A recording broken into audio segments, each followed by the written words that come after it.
Welcome back, welcome back, welcome back. What's going on, everybody? It's Groot, it's Carson, and you're here. So that makes three. Unless you're watching this with like a bunch of people, and then, maybe there's a bunch of us. Anyway, Film Club, welcome back. Or welcome for the first time. Either way, it is March at the time of making this video, so it is Women's History Month. What's up? So we wanted to watch films this month directed by women. So we got our first one knocked out of the park by a brilliant Czechoslovakian director, Vera Chytilová, and her film Daisies, or as it is in Czech, Sedmikreksky. Clearly, I don't speak that language, but yes, the film is called Daisies, and I picked it for a couple reasons. One, it's in the Essential Art House playlist on Criterion Channel. And so I've seen the title many a time, and I'm like, that looks interesting. I'll have to come around to that someday. And so being that we're going to be celebrating women filmmakers this month, I was like, boom, what a great first one to do. The description kind of said something about how it's got a bee. Hello, bee. Say hello all you want. We're just hanging out. Oh, maybe not to me. You can talk to the camera. I said not to me. Bro, get the fuck out of here. Sorry you had to see that. Usually I'm nice to bees. But yeah, this film had just caught my eye for a couple different reasons. It's like a experimental looking, avant-garde, kind of like feminist, dark comedy maybe? I didn't really know. So I wanted to check it out, and I wanted us to experience it together. But I did not really know what I was getting myself into. I was kind of like, this could go any number of ways, but it wound up going pretty much only ways that I didn't expect. It is a very free, very independent-spirited film. It's also rather psychedelic at times, right? There's some parts where you're like, did I take acid? No, I didn't. But I found the opening to be really, really cool with as the opening credits are happening, there's like this machinery running, and then boom, we'll cut to like explosions from like some kind of war footage. And that is always silent, and then we go to the machine churning and churning, and then silent war footage churning and churning. And I was just kind of like, okay, picking up what you're putting down, Vera. I could dig this. And then boom, we're dropped in with our two lead females, who I guess are both Marie 1 and Marie 2. But they're two young, beautiful women sitting there, and I was, and probably you were too, immediately struck by just every movement that they made was met with like the creaking of wood, like maybe an old door opening or something, like just like, and their dialogue kind of throughout the film felt very like Samuel Beckett, very like Waiting for Godot almost, just like kind of existential. What are we doing here? Do we exist? Does it matter? Is a question that gets asked quite a bit throughout the film. But I just love that at the very beginning, they're like these creaky wooden, almost like marionettes, and then they decide that like the world is fucked up, and so you know what? Let's just be fucked up too.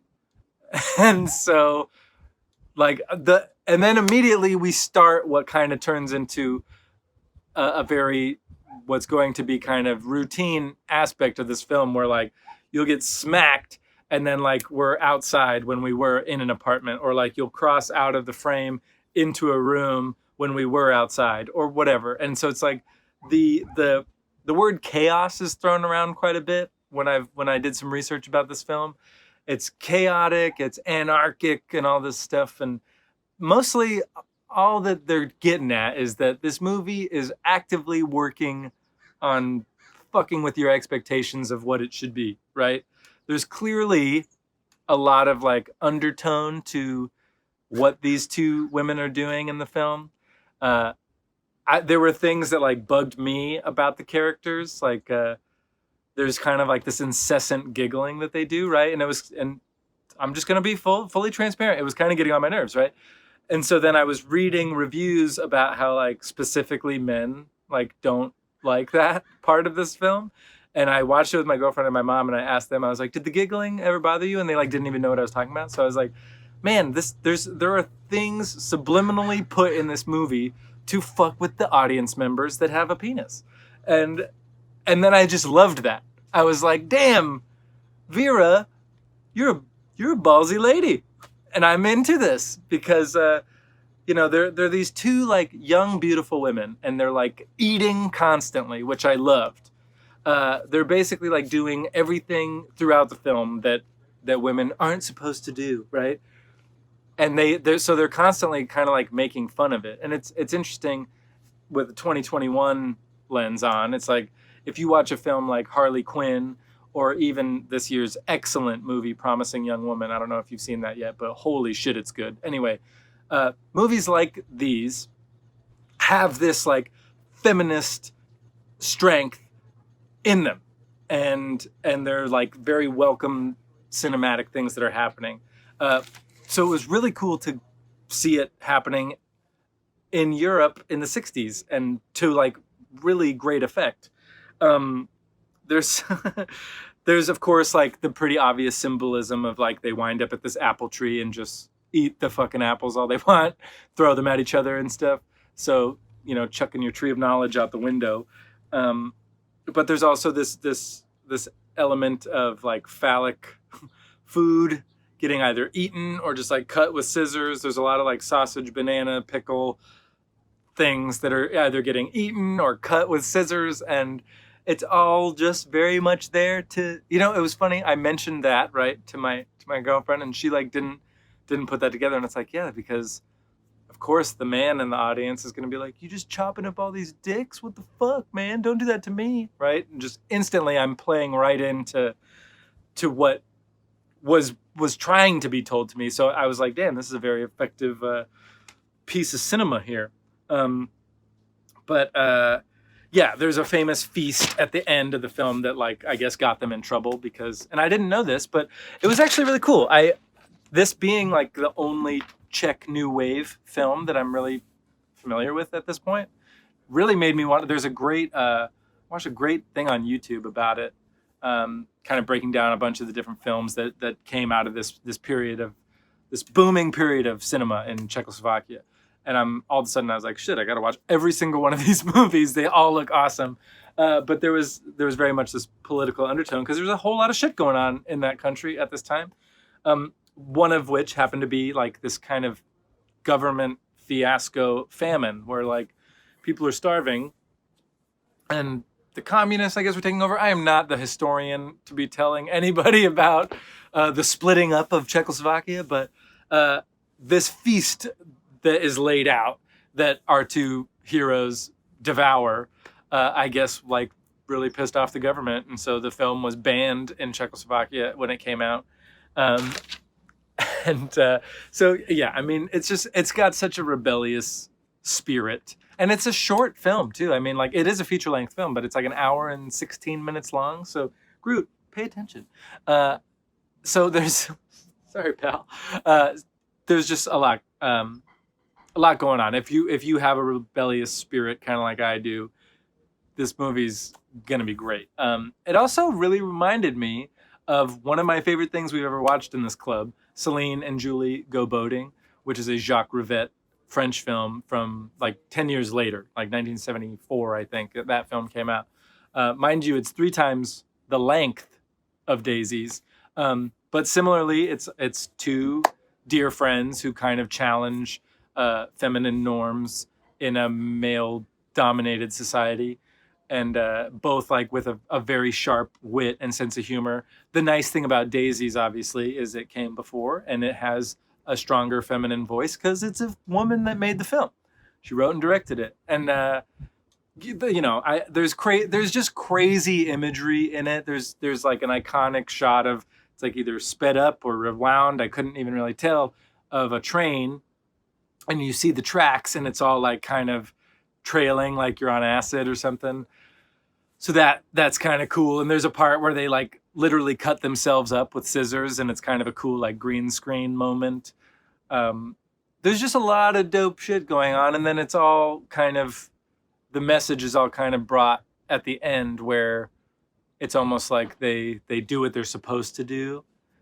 And then it's like the creepiest part of the movie because they're like cleaning up the mess they made and they're like being good girls while wearing like really kind of strikingly odd costumes made out of like newspaper or something. But so, I mean, like the movie's all over the place. So if this video's all over the place, I'm just telling you about the movie. But real quick, just because we are highlighting the filmmakers themselves, I did just want to give you a brief little history lesson on our filmmaker, Vera Chytilová, and then I'll leave you alone. But this is from the description of her on Letterboxd. It says that she was an avant-garde Czech film director and pioneer of Czech cinema. At the age of 28, she was accepted into the Film and TV School of the Academy of Performing Arts in Prague. That's the school I was talking about. And at that school, she met a bunch of great people. But anyway, she's best known for her highly controversial film, Said McCraskey. I love saying it because I have no idea how to say it. Daisies. Daisies is known for its unsympathetic characters, lack of a continuous narrative, and abrupt visual style. Chytilová states that she structured Daisies to restrict the spectator's feeling of involvement and lead him to an understanding of the underlying idea or philosophy. The film was banned in Czechoslovakia upon its initial release, but then that was lifted when it won the Grand Prix at the Bergamo Film Festival in Italy. Yeah, I mean, there's more here, but you should check her out. And I'm going to be checking out some of her other films because it looks like she's got some fun ones. But yeah, go check out Daisies if you haven't already.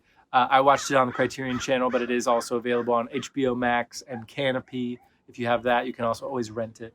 But yeah, follow us on Filmstruck Film Club and let me know what you thought about this film. Or you can always, if you're late to the party or if you feel late to the party, you can absolutely go and check out the list of things that we previously watched. You can check, it's in the link in my bio on Instagram. It's in like the top announcement on Facebook, or you could just go to Letterboxd and type in Filmstruck Film Club and the list, what we watched so far should pop up.